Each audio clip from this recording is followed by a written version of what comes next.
कहते हैं, इंसान का असली मूल्य तब सामने आता है जब वो सबके बीच में मौजूद होने के बजाय खुद को इतना दुर्लभ बना दे कि लोग उसकी एक झलक पाने के लिए तरस जाएं। यही बात चाणक्य ने सदियों पहले समझ ली थी। वो कहते थे, सम्मान उसी का होता है जिसकी मौजूदगी दुर्लभ हो। आज के दौर में इसका सीधा मतलब है, हर किसी के लिए हर वक्त उपलब्ध मत रहो और जरूरत पड़ने पर इग्नोर करना सीखो। जरा सोचो, अगर कोई व्यक्ति आपको रोज रोज फोन करे, हर छोटी बड़ी बात में आपको शामिल करे, हर मीटिंग में आपका नाम डाले, तो कुछ ही समय में आपको उसकी आदत हो जाएगी। और जब कोई चीज आदत बन जाती है तो उसकी अहमियत खत्म होने लगती है। यही इंसानी फितरत है, जो चीज आसानी से मिल जाए उसका महत्व कम हो जाता है। चाणक्य ने इसे बड़ी साफ भाषा में कहा था, अत्यधिक मेलजोल से स्नेह भी कम हो जाता है। आज के समय में यह नियम और भी जरूरी हो गया है। सोशल मीडिया के जमाने में हम हर वक्त ऑनलाइन हैं, हर किसी के मैसेज का तुरंत जवाब देते हैं, हर बहस, हर मुद्दे में अपनी राय देते हैं। ऐसा करके हम खुद ही अपनी वैल्यू घटा देते हैं। लोग हमें सीरियस लेना बंद कर देते हैं क्योंकि उन्हें पता है कि हम हमेशा मौजूद हैं। इग्नोर करने का मतलब यह नहीं कि आप घमंडी हो गए या लोगों से नफरत करते हैं। इसका मतलब है कि आप अपनी प्राथमिकताएं जानते हैं और अपनी ऊर्जा उन चीजों में लगाना चाहते हैं जो आपके लिए वाकई मायने रखती हैं। यह एक रणनीति है, ताकतवर लोगों की पहचान है। चाणक्य कहते थे, विवेकवान व्यक्ति वही है जो यह जानता है कि कब बोलना है और कब चुप रहना है। कई बार चुप रहना ही सबसे बड़ा उत्तर होता है। जब आप इग्नोर करना शुरू करते हैं तो पहले लोग आपको अजीब समझेंगे, उन्हें लगेगा कि आप बदल गए हैं। लेकिन धीरे धीरे वही लोग आपको गंभीरता से लेने लगेंगे, क्योंकि अब आप उनके लिए दुर्लभ हो गए हैं। आपकी एक बात, एक मुलाकात, एक सलाह, उसका वजन बढ़ जाएगा। यह वही मनोविज्ञान है जो महंगे रत्नों और साधारण पत्थरों में फर्क करता है। अगर आप चाहते हैं कि लोग आपकी इज्जत करें, तो अपने समय और ध्यान को एक इनाम की तरह रखो जो हर किसी को नहीं मिलता। जब लोग महसूस करेंगे कि आपके पास आना आसान नहीं है, तभी वो आपके समय और शब्दों को सच में महत्व देंगे।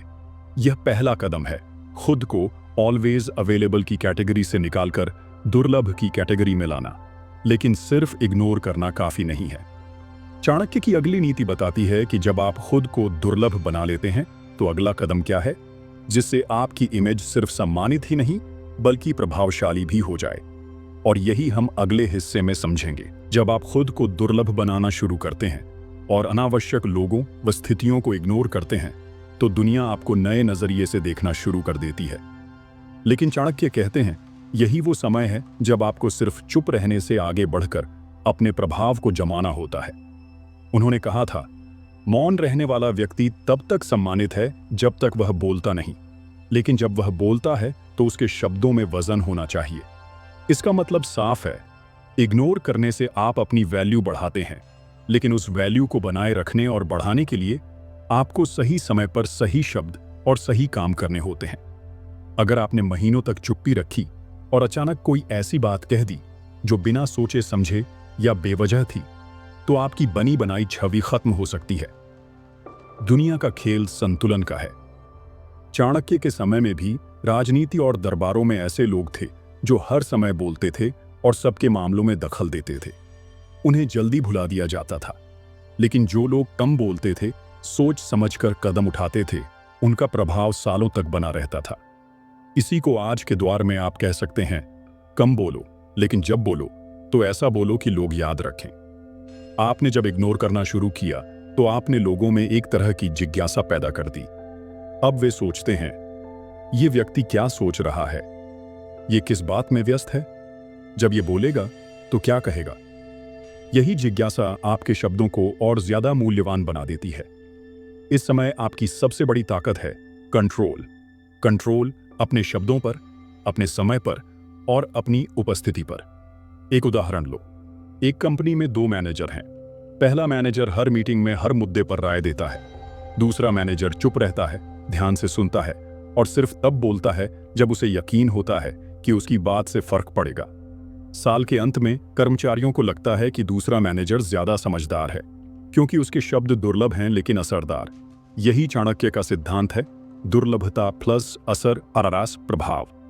आपकी चुप्पी आपको सम्मान देती है, लेकिन आपकी रणनीतिक बातें आपको शक्ति देती हैं।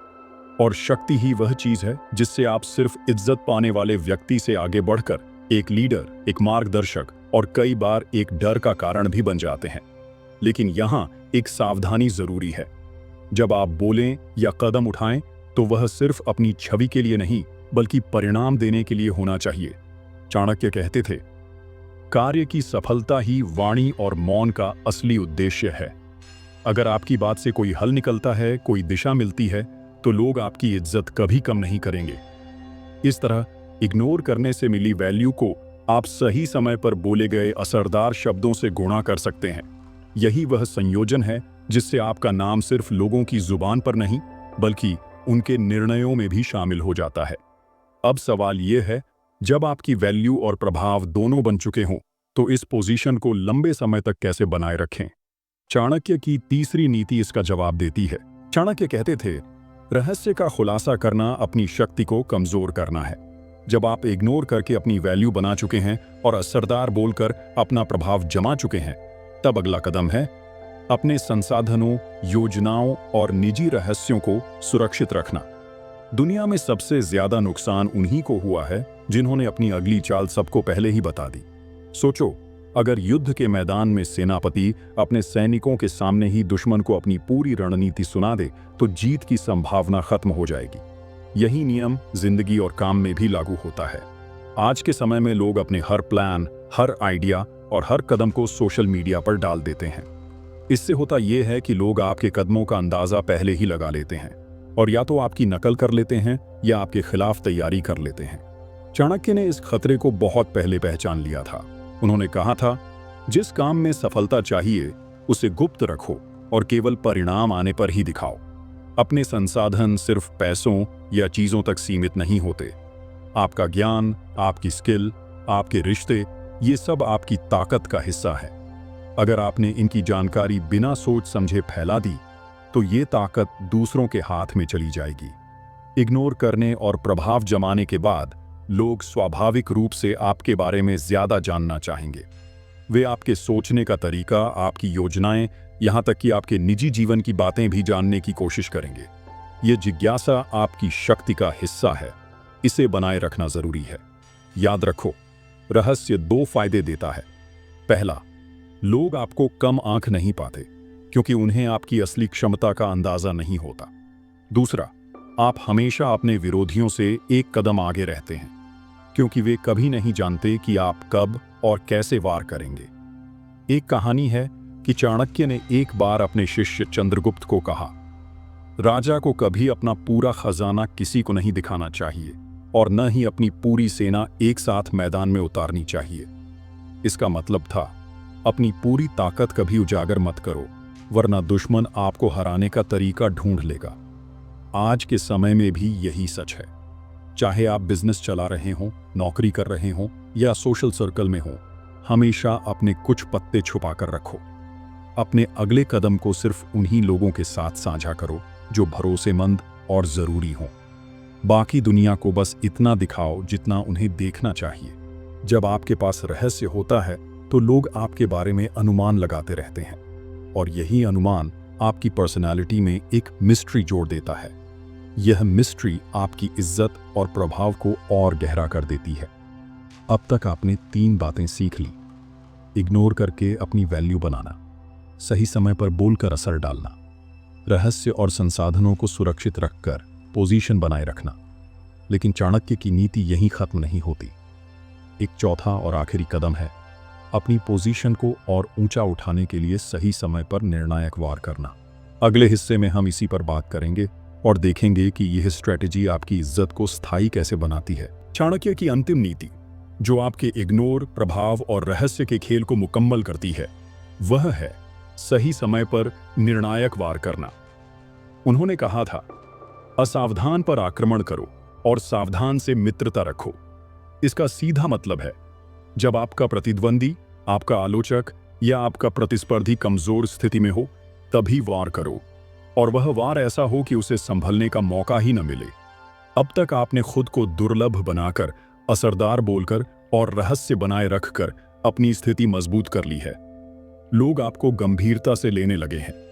लेकिन यह पोजीशन स्थायी तभी बन सकती है जब आप मौका आने पर बिना हिचक डिसाइसिव एक्शन लें। दुनिया सम्मान सिर्फ अच्छे स्वभाव से नहीं देती, बल्कि ताकत के प्रदर्शन से भी देती है। अगर लोग देखेंगे कि आप हर समय बस चुप रहते हैं और कभी अपनी शक्ति का इस्तेमाल नहीं करते, तो वे धीरे धीरे आपको हल्के में लेने लगेंगे।